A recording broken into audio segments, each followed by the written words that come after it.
Sebenarnya bagaimana kontribusi nyata akademisi ini terhadap pembangunan Aceh?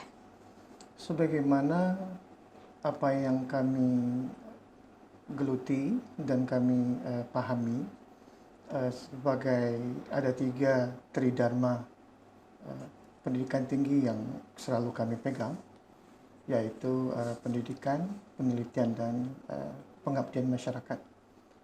Di 2 aspek penelitian dan pengabdian masyarakat itulah terinterseksi peran kami dalam masyarakat. Artinya semua akademisi, khususnya Universitas Shah Kuala sebagai jantung hati rakyat Aceh, itu selalu sangat ingin membuka diri ya untuk berkontribusi terhadap proses pembangunan Aceh dari masa-masa sebelumnya sampai saat ini. Tapi sebenarnya bentuk kontribusinya itu dalam bidang apa aja khususnya, Pak? Kalau di program IPS? Banyak sekali sebenarnya. Yang kami lakukan adalah dalam bidang pendidikan adalah kami mengembangkan professional development, pengembangan profesionalitas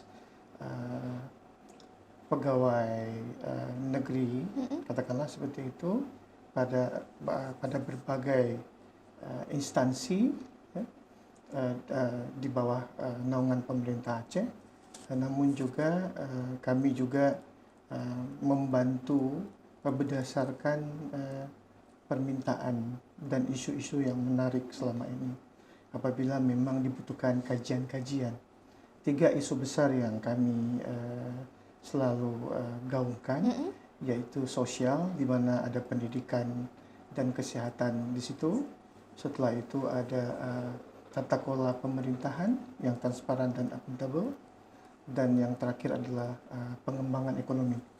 Artinya menariknya di program studi doktor pendidikan IPS, kami bisa melibatkan seluruh pakar-pakar, guru-guru besar, dan doktor yang ada di seluruh USK, karena kami merupakan sebuah program studi yang multidisipliner, di mana kami sesuai dengan isu yang dipilih akan bisa melibatkan para pakar sehingga mereka bisa terlibat langsung memberikan kontribusi kepada berbagai instansi dan berbagai pemangku kepentingan di Aceh.